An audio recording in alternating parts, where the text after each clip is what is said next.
Fala pessoal, tudo bom? Aqui quem está falando é o Thiago Leal, instrutor e coordenador do curso de Refrigeração e Climatização do Grau Profissionalizante Unidade Boa Vista. E hoje a gente vai estar passando para vocês 10 passos para você verificar no equipamento quando ele não refrigera. Essa aula é exclusiva para equipamentos do tipo Split System de módulo convencional, não inverter, tá? Fica comigo até o final dessa aula que você vai aprender em 10 passos como diagnosticar problemas no equipamento que não refrigera. Essa aula é muito importante para os alunos da área e para profissionais que já estão em atuação, porque vai te dar as ferramentas necessárias para você conseguir diagnosticar problemas no equipamento. Essas ferramentas e esse passo a passo vai estar te ajudando a fornecer para o seu cliente diagnósticos mais precisos e economizar tempo quando você estiver em campo. E como a gente sabe, tempo é dinheiro.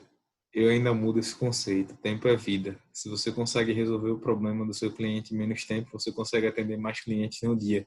Atendendo mais clientes no dia, você tem maior recurso financeiro para sua família.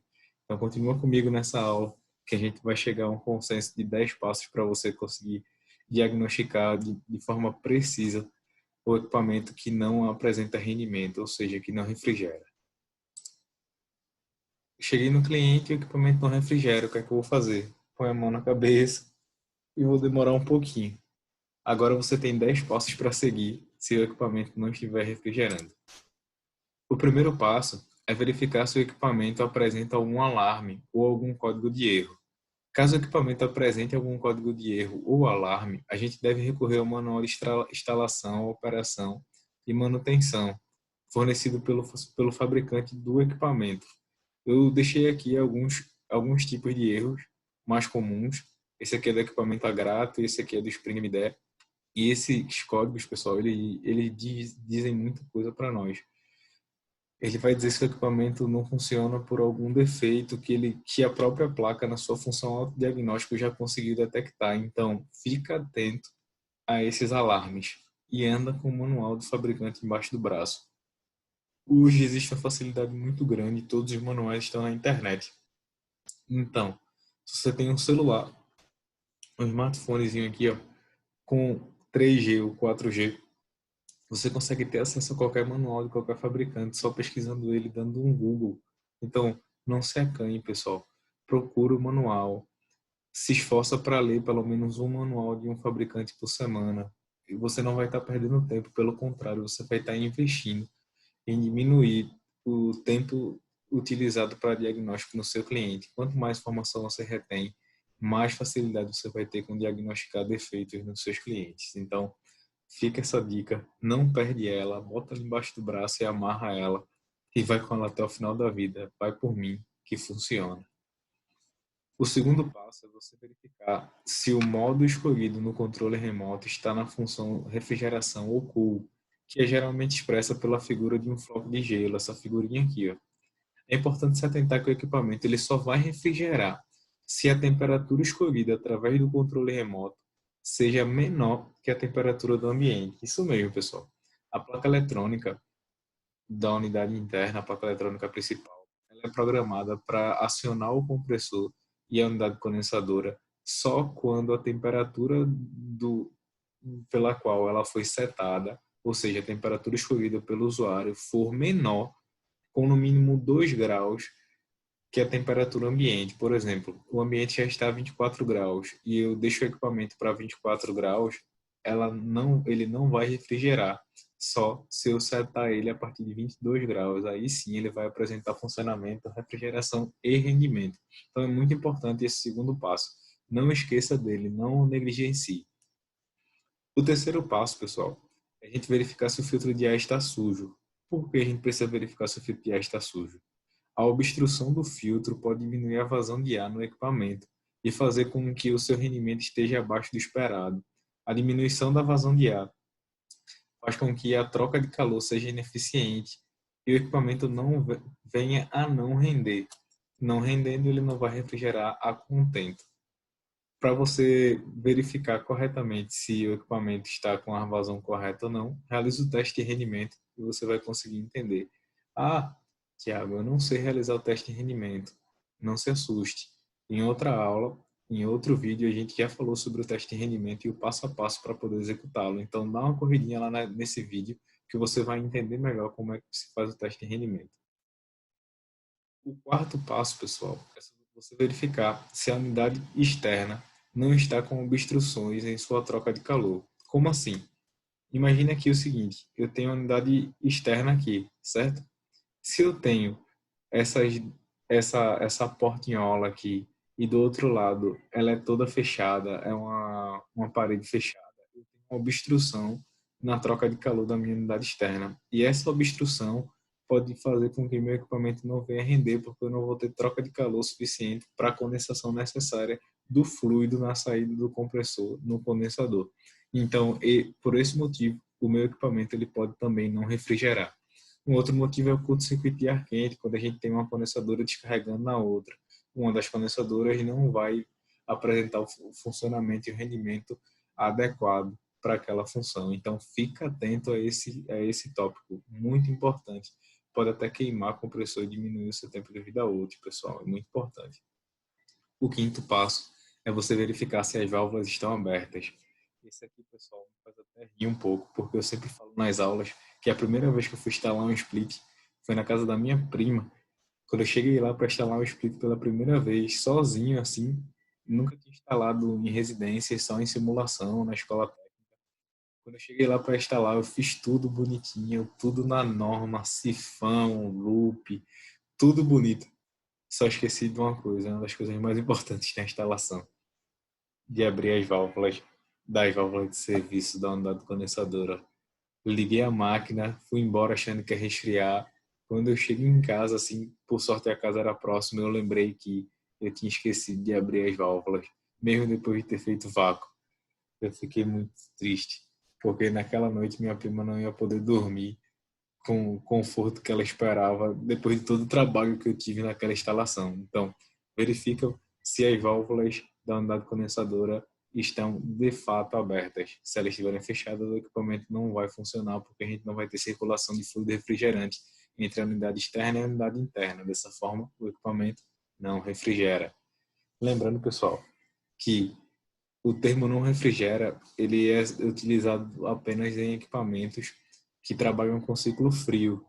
Quando se trabalha com ciclo quente, ele não vai aquecer, perfeito? Então, essas mesmas dicas se adequam para equipamentos que trabalham com ciclo quente também, só que com alguns adendos que a gente não vai falar nessa aula e vai virar assunto para uma próxima aula, caso você pegue um equipamento quente frio que o cliente queira utilizá-lo como aquecedor e não como ar-condicionado, não como condicionador de ar. O sexto passo, pessoal, é verificar se existe vazamento nas porcas. Como assim? Você primeiro vai fazer a verificação visual se existe mancha de óleo nas porcas da unidade externa. Por quê? É muito importante você verificar isso. O óleo ele é miscível ao refrigerante, então existe óleo em todo o sistema de refrigeração, causado ele é descarregado através da descarga do compressor, através do seu descarregamento, alta pressão, por ele ser miscível ao refrigerante, ele é arrastado junto com o fluido refrigerante para todo o sistema. Então, se eu tenho um vazamento, eu tenho, consequentemente, uma mancha de óleo. Então, se você viu uma mancha de óleo no equipamento, seja nas porcas, no condensador, ou até na tubulação, pode ter certeza, ali a gente tem um vazamento.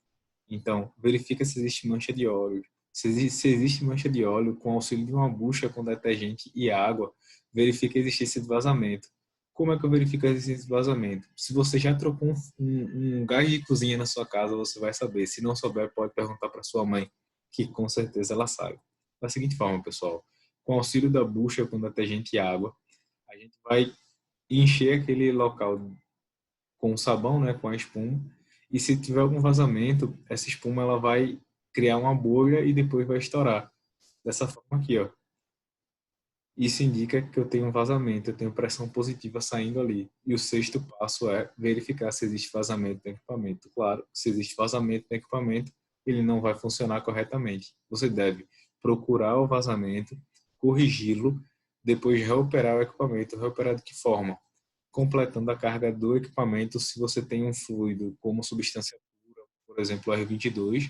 E se você tem um blend, que é uma substância misturada, ou seja, 2 ou 3 fluidos, você deve fazer o recolhimento desse fluido e fazer uma nova carga, porque as as substâncias, quando vazam, elas não vazam de forma homogênea. E para que você não perca rendimento no equipamento, você deve fazer o recolhimento para cilindro, levar esse fluido para o centro de regeneração e aplicar uma nova carga de fluido refrigerante no equipamento. Esse é o sexto passo.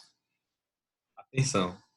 O diagnóstico preciso não deve ser realizado com base apenas em um parâmetro. Então, eu quero reforçar a partir de agora que os testes que serão realizados a partir de agora, eles devem ter seus resultados guardados. Anote, guarde os resultados. No final, ele vai nos ajudar a chegar no diagnóstico correto e preciso do equipamento. Para isso, a gente tem o sétimo passo. E no sétimo passo, a gente vai realizar o teste de rendimento do equipamento. Dessa forma, a gente vai conseguir comprovar se o equipamento está de fato com baixo rendimento ou se ele só foi mal dimensionado. É muito importante que a gente faça esse teste, pessoal. A gente tem uma outra aula ensinando para vocês como é que a gente realiza o teste de rendimento e por que a gente realiza e qual a faixa e qual a faixa de temperatura entre entrada e saída no evaporador o teste de rendimento ele tem que estar. Assiste esse vídeo se você ainda tem dúvida. Presta bastante atenção e qualquer dúvida fala com a gente, que a gente vai estar te auxiliando e te ajudando na sua dificuldade. Então realize o teste de rendimento e anota quanto deu o teste de rendimento do equipamento. O oitavo passo é fazer o teste de pressão. É verificar a pressão do equipamento quando ele estiver funcionando, a pressão do equipamento em funcionamento. Guarde essa informação, pois a gente vai utilizar ela no próximo teste, que é o teste de superaquecimento.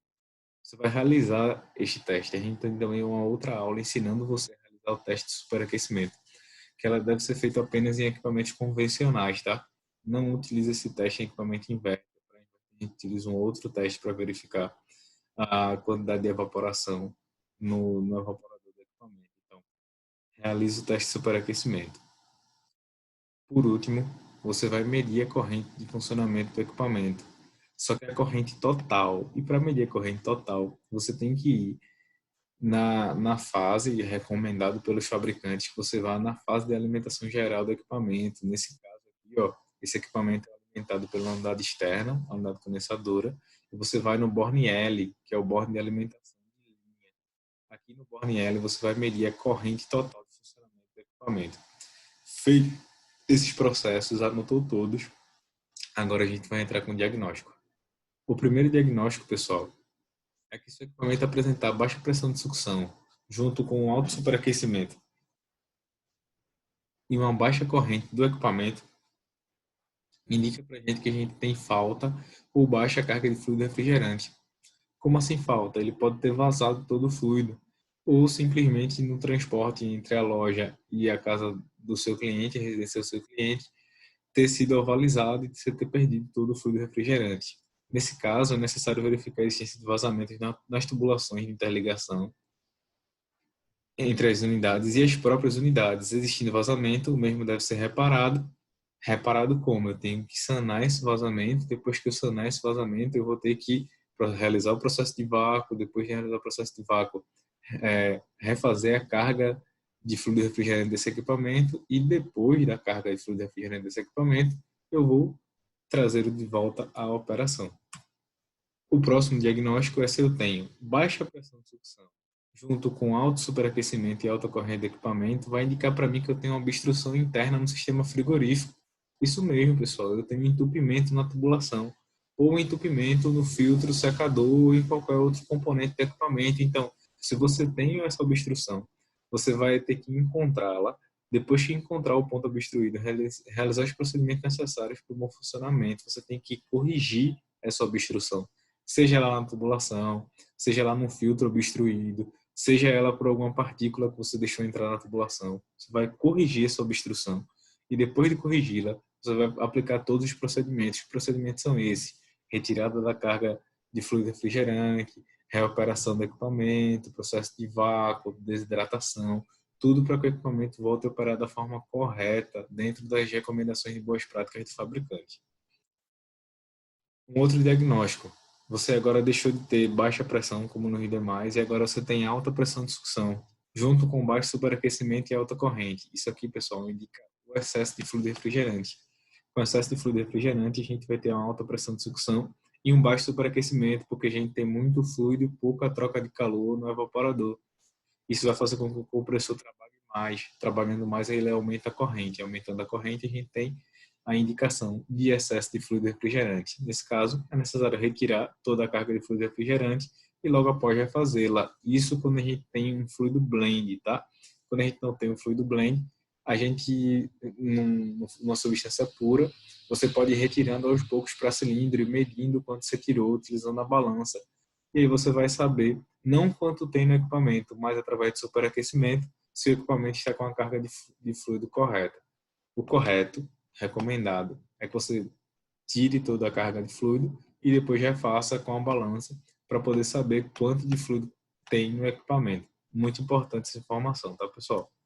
Outra informação que eu gosto de salientar é que você preencha no manual do fabricante, nas últimas páginas, tem um relatório de partida do equipamento, que é o primeiro acionamento dele. Preencha aquele relatório e guarde com você ou entregue para o seu cliente, aquilo é muito importante. Por que é muito importante? Porque você tem informações de partida do equipamento, você sabe como ele funcionou pela primeira vez. Isso é muito importante quando você chegar na segunda vez e ter um defeito no equipamento, porque você tem um acompanhamento das informações do equipamento. Não esquece dessa dica. Se eu encontro no equipamento alta pressão de sucção junto com um alto superaquecimento e baixa corrente do compressor, indica para mim duas coisas, duas possíveis causas. A primeira é que o compressor não tem compressão, ele não está funcionando corretamente, ele não está comprimindo fluido. E a outra é que a válvula de reversão, quando o equipamento é quente e frio, está dando passagem, ou seja, está aberta, misturando o fluido do condensador e do evaporador. Nesses dois defeitos relacionados, é necessário que a gente realize substituição desses componentes defeituosos. Se o compressor, realizar a substituição do compressor. Se a válvula de reversão, realizar a substituição da válvula de reversão. E assim, pessoal, com esses diagnósticos, com esse passo a passo, o nosso equipamento, depois de reoperado, vai voltar à operação e nosso cliente vai ficar satisfeito. Então, amarra essas dicas embaixo do braço, não esquece delas e utiliza elas no seu dia a dia. Dessa forma, você vai otimizar o seu tempo de diagnóstico e assegurar que o diagnóstico que está fazendo no equipamento dos seus clientes e até seu equipamento de casa mesmo é um diagnóstico correto, preciso, conciso e direto. Você não vai fazer arrudeios nem ter dor de cabeça se você seguir esse passo a passo. Agradeço por ficar até o final do vídeo. O falou aqui foi o instrutor Tiago Leal.